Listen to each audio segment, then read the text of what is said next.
operation since we started. I want to thank her, together with the regional security team, all agencies that are undertaking the search and rescue mission.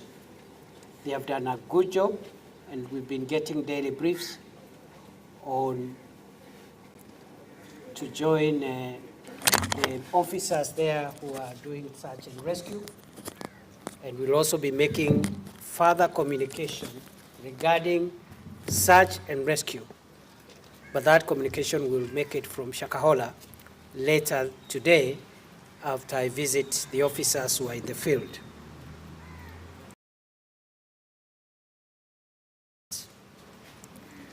Who have been doing a great job here. The director of the homicide unit, the pathologist, Dr. Johansen Udwor, the government chemist team,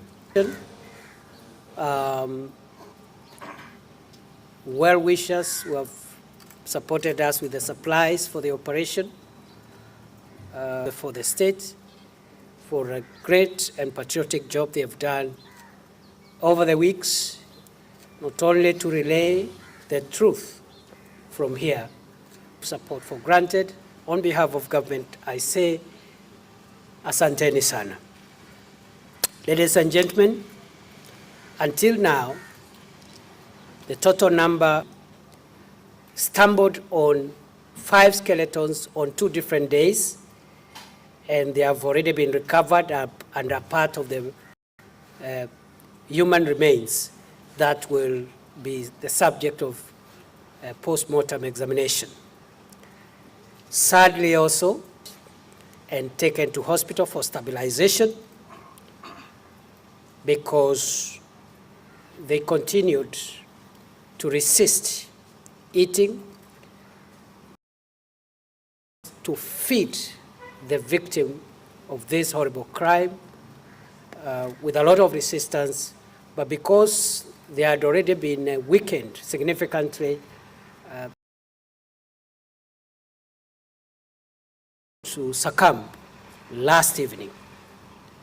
And therefore, the total number of deaths so far is 241, including the 5 skeletons recovered after the exhumation exercise was suspended last week, and also that one victim who has died in hospital in the circumstances in which I've explained. We have been able to rescue 91 persons. Of course, now one of them has died. We have been able to take DNA samples from 93 cases. We have been able to reunite 19 victims with their families, and we have been able to arrest 34 persons until now. I would like to make the following further announcements. That unfortunately, we have evidence of more graves in Shakahola forest.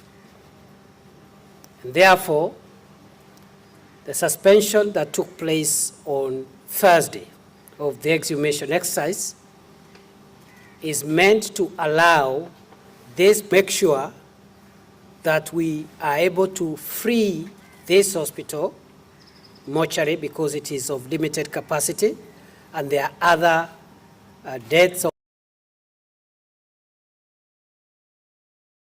Therefore, we would like to free the facility, transfer the bodies to a temporary morgue, which has been provided. It is sad, but that is the position. We will go back. And as I promised last time I was here, the government of Kenya, the government will not hide any information concerning anything about how long it will take. This process that we are officiating the commencement today of phase 2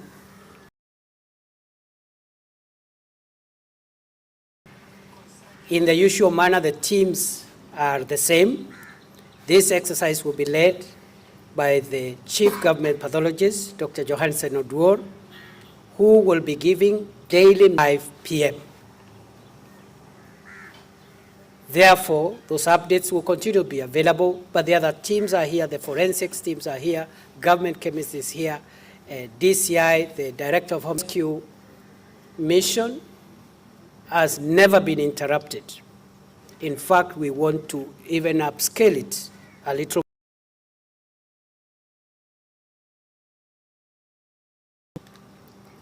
We believe, other than the additional graves that we have evidence and we have data showing that there are more graves there, we also believe there are more people kept from both the Mackenzie land, the so-called Mackenzie land, and also from Chakama Ranch generally, and we have been able to intercept some, rescued them as they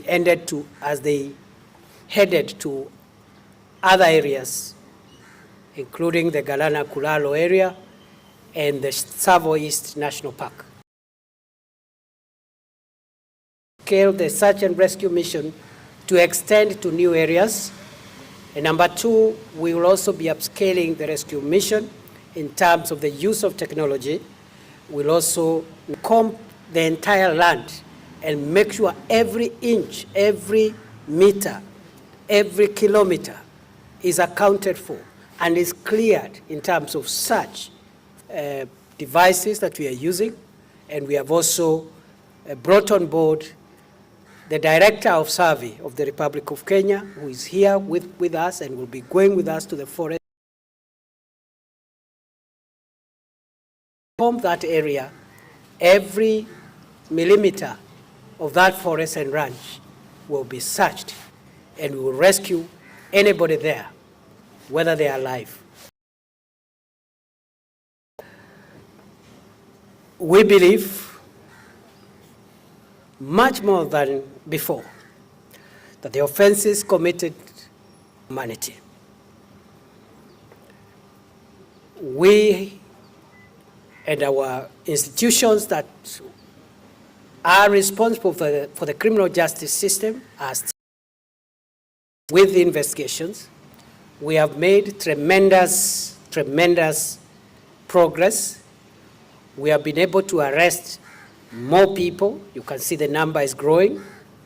And that in order for us to establish with accuracy the responsibility for these crimes,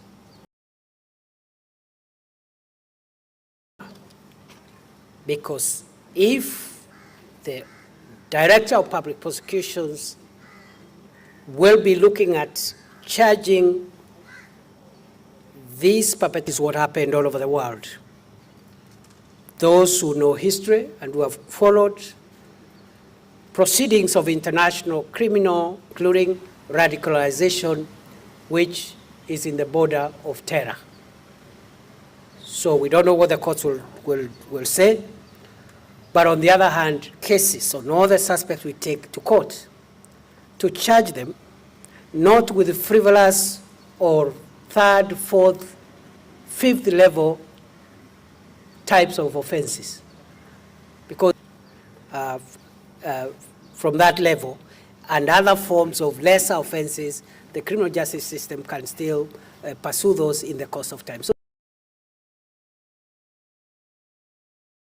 for the patriotic patience of every Kenyan, because it's one thing to rush and charge somebody in court, is another one to sustain a conviction, especially for serious. Will be pushing as government for extremely broad accountability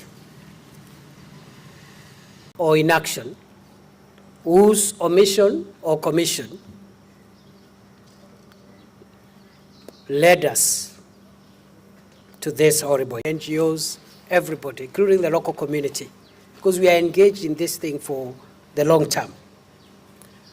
I want to applaud the political leaders, especially matters, and in the process, get away from the bullseye, which is to make sure two things. One, a political matter, there are very many things we can politicize.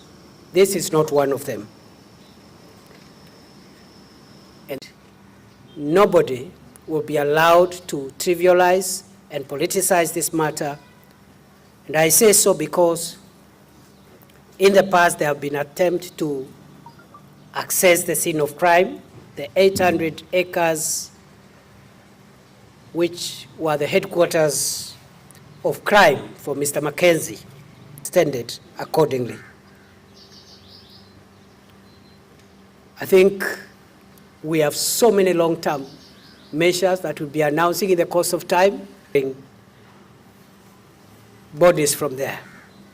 So we'll also be announcing other long-term measures, because a crime like this needs to be remembered for hundreds of years. All organs of national security, without exception, every organ of Kenya's internal security will be reorganized, revitalized as a way of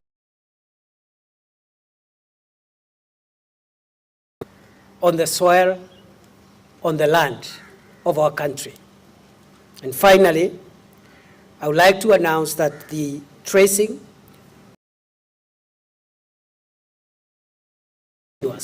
and has not been interrupted.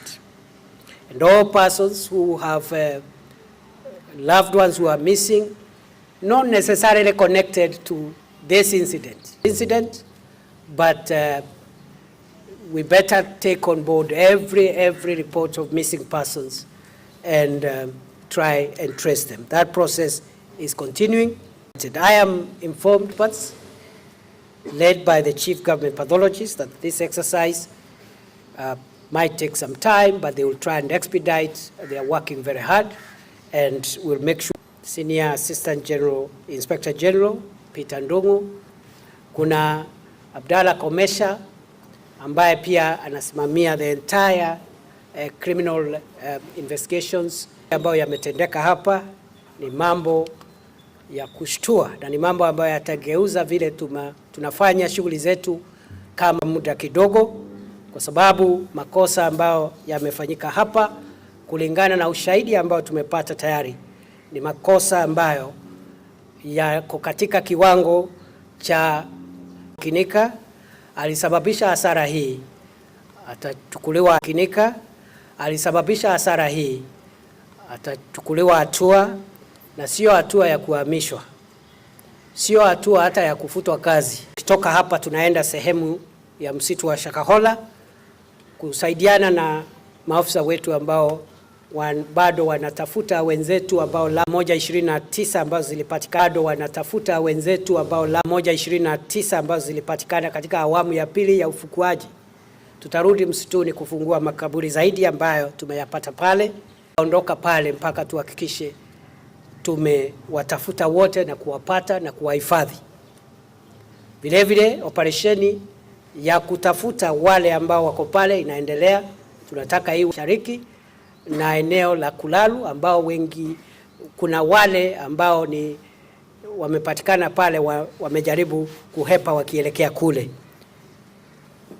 Kwa hiyo hayo mengi kali wale ambao wanafanya hii kazi ya kuokoa wale ambao wamepatikana bado wako hai na wale ambao wamefariki hapa Kilifi, lakini sehemu nyingine yote ya Kenya. Kwa hivyo sisi kama county tutaendelea kushirikiana waziri na serikali kuu kwa wale ambao wanaendelea hapa, tuhakikishe kwamba ambao wamefariki.